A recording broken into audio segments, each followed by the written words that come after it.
It's Prehysteria 3, everybody. They saved the worst for last. But it's still better than the third Jurassic Park movie. Why does Arnold Palmer always wear 2 sweaters? In case he gets a hole in one.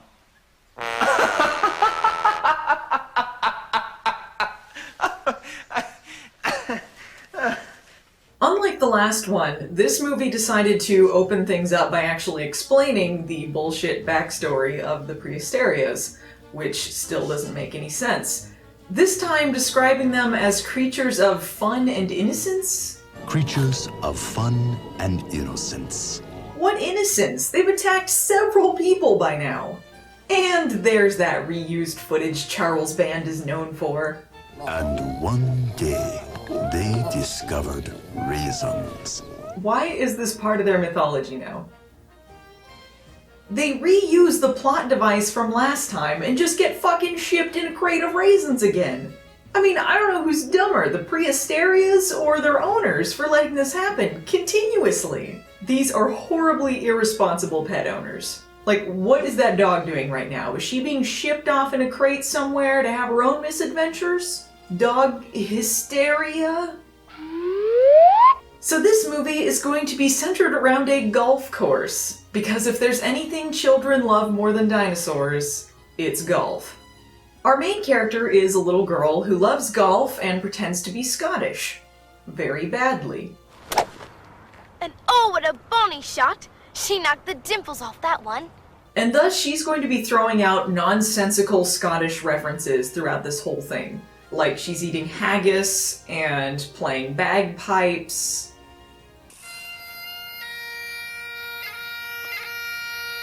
This is more fun than a Sean Connery film festival. I can't go any faster, Captain.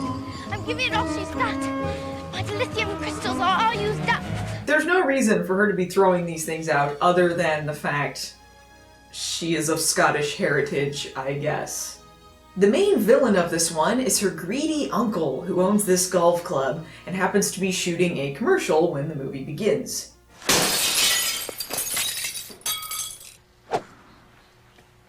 Cut. And print. That was perfect, Hal. That was perfect? A window smashed right in the middle of it. Sure you don't want to go for a second take? Evil uncle really hates his niece, who keeps sneaking onto his golf course. Oh, good. Dipshit old man is back. So, old man is delivering the crates this time. I guess they had to save money and fired the other guys. Sunmaid doesn't pay very well. And the Prehysterias have siphoned the gas? How are they still alive at this point? He ends up stopping, and the snooty British guy gets on his case about it. This movie is really gonna stick it to British people. Pardon me. Do you have any Grey Poupon? Timeless reference. You know, I'm gonna tell a really stupid story that has nothing to do with this. When I was a kid, I had a hilarious shirt that said, "Do you have any cheap yellow mustard?" in reference to that hilarious commercial. And it was so funny. I got to spend all day explaining to the other kids what the joke was. I don't know what old man is giving them such attitude for. I mean, he was the guy that decided to pull over in front of the golf course and block it off. Surely there was plenty of road he could have used. And the Prehysterias run away, and thus our contrived reason for them to be at the golf course is complete. Back at the golf course, our main character is being harassed by one of the best antagonists ever, a Neil Patrick Harris wannabe evil caddy who's got a Pee Wee Herman outfit on and just likes to harass small children. This is a members-only club. In fact, they shouldn't call it McGregor's putt-putt. Instead, they should call it McGregor's... Classic. She runs to open shirt caddy brother, who, as opposed to her Scottishness, is totally American. That Stoney-to-Minds bloke's after me. Take a chill pill, B-girl. Mellow up and talk normal. You sound like a tard. Classic. Evil caddy guy is getting on his case about buttoning his shirt up, but like, he's not wrong here. I mean, in most jobs, are you typically allowed to just hang out with your shirt half open in front of all the customers? Here's your clubs, Ella. You left them at Uncle Hal's, and I'm totally wasted from carrying them home. That's not what wasted means. And so the chase continues through the golf course. You're right, Reginald. Nothing exciting ever happens around here. Here we go! She gets them with the old golf ball trick. How many of those was she carrying around? Greedy Uncle interrupts two guys who are toasting each other for unexplained reasons and decides to kick her out. And he threatens her with chemicals? But he's stopped when the Prehysterias tie his shoes together. How? Their biggest celebrity, Fred Willard, happens to be playing the dad in this. You got me on that one. They own a Mini-Putt golf course, and the evil uncle wants them to sell it to him so that he can bulldoze it down and then build a resort in its place. He tells this to his Asian investor, who you know is Asian because of the music sting. It is going to be magnificent. At one point, the evil uncle hits Fred Willard with a door, and it is the worst off-screen pratfall I've ever seen.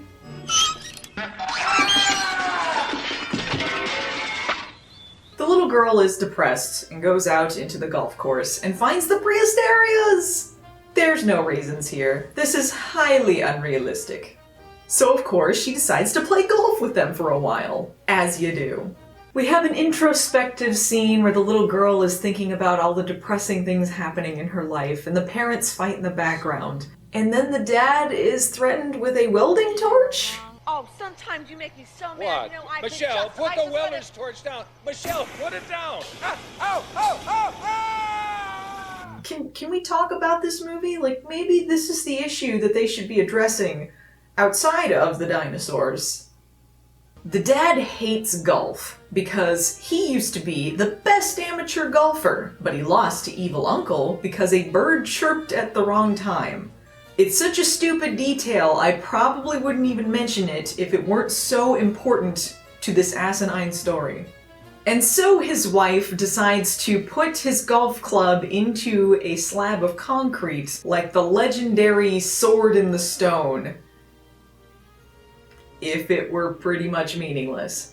In a display that is probably the most useful the Prehysterias have ever been, they decide to clean up the golf course, and that gives the little girl an idea. She spruces the place up for the local country club kids and decides to start charging them for admission. And of course she sells haggis.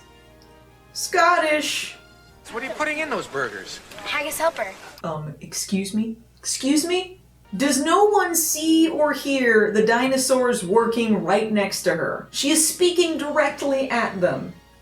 Dad is enraged when he finds out that she's opened the Mini-Putt course again, so he tries to break a club over his knee hilariously.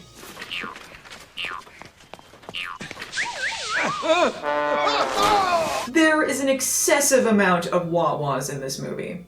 The little girl explains, no, Dad, it's fine. We can use this to pay the bills, save the house. Oh, and also, dinosaurs helped me. Okay, then. They decide they're going to turn this into a business opportunity and redesign the place as Dino Putt. Where'd they come from? I just love happy endings. Did you not see the dinosaurs? The retool is a smashing success. Hey, you know what could make more money than this mini golf course? Proving that dinosaurs exist! That was funnier than the time we dropped the Baby Ruth bars in the bottom of the pool. Shut up. They serve such classic items as dino burgers. These are great! You like them? I love how they're just plain cafeteria-style burgers with nothing but pickles. Thanks, they're made of real dino meat. Question. Did they really need dinosaurs to open up this golf course? Evil Uncle is worried about this success and thinks that maybe his investor is going to pull out, so he sends Evil Caddy Guy to set fire to Dino Putt. Good of you to beam down, Scotty. Now I can kick your anus. Ooh. They have a golf club battle, which ends with heat rub down his pants. Fun and innocence.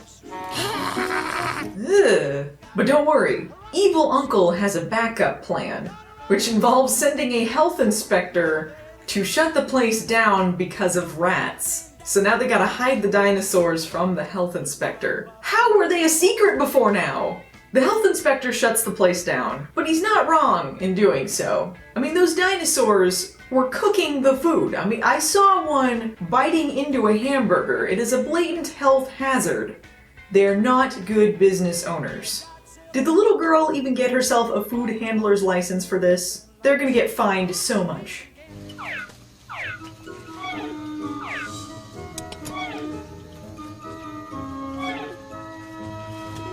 Classic. The investment dinner is being absolutely ruined by the Prehysterias. They keep spraying Evil Uncle in the face, but somehow the other guys there don't notice that a dinosaur is doing this? I mean, he thinks that they're doing it, so I get his deal, but the other guys should probably notice that they're not the ones causing this. He thinks that he hallucinates a T-Rex in the platter, and the little girl calls him the Dark Prince of Golf. And you're the Dark Prince of Golf. That's a pretty high standard. Via a game of nonsensical charades with the Prehysterias, the little girl gets the idea to have a bet with the evil uncle in order to win everything. She removes the golf club from the stone. It was foretold! But the brother has become a Judas and turned against them in order to get a guitar. And so they have a scene where they do a Marathon Man reference and cut his hair. Karma's a bitch. Is it safe? No, it's not safe. I mean, I don't know. Also, kids love Marathon Man. And so we have the game of mini golf to end all games of mini golf. Evil Uncle and his catty goon have rigged the game in the uncle's favor. This game is about as exciting as playing mini golf yourself. I'm not one to exaggerate, but mini golf is probably one of the most boring things you could ever do. This is interspersed with random shots of the dinosaurs to pretend that they have anything to do with the plot. Just as you're falling asleep, that's when an awesome montage song kicks in.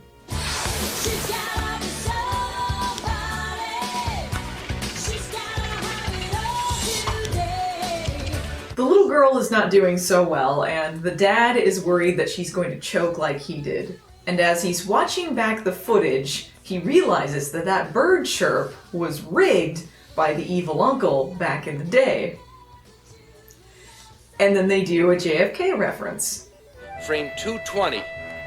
Al joins the crowd on the grassy knoll. Kids love JFK assassinations. He arrives just in time to stop the uncle from repeating history and rigging a bird chirp to scare the little girl when there's a dinosaur suit fight. Because he's Japanese, you see. And it was the brother all along. He had a turnaround. Fun and innocence. They win the bet and the day is saved, and the evil uncle is hoppin' mad.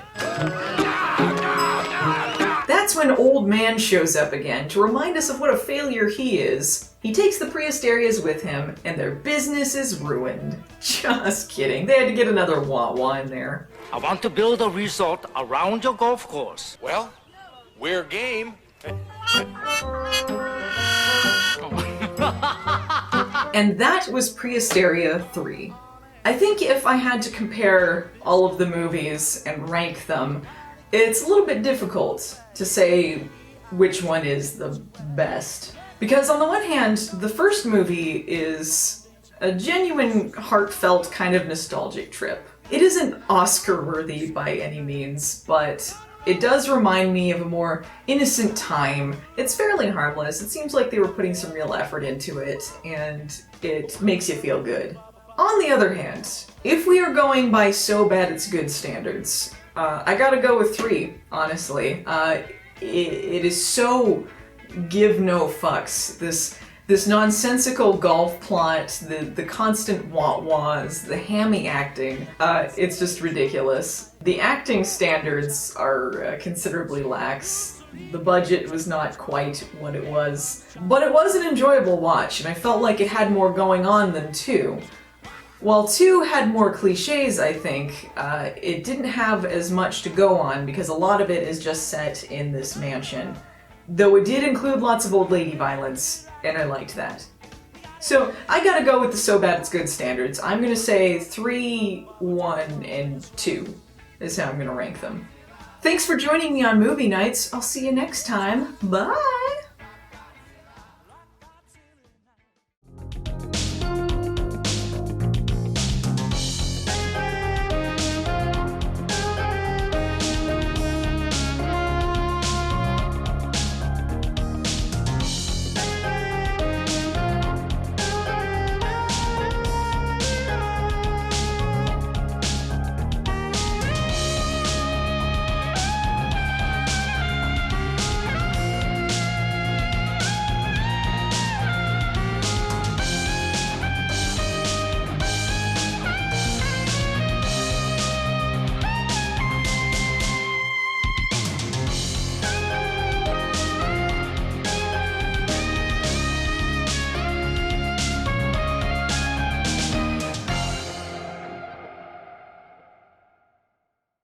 Take a chill pill, B-girl. Mellow up and talk normal. You sound like a tard.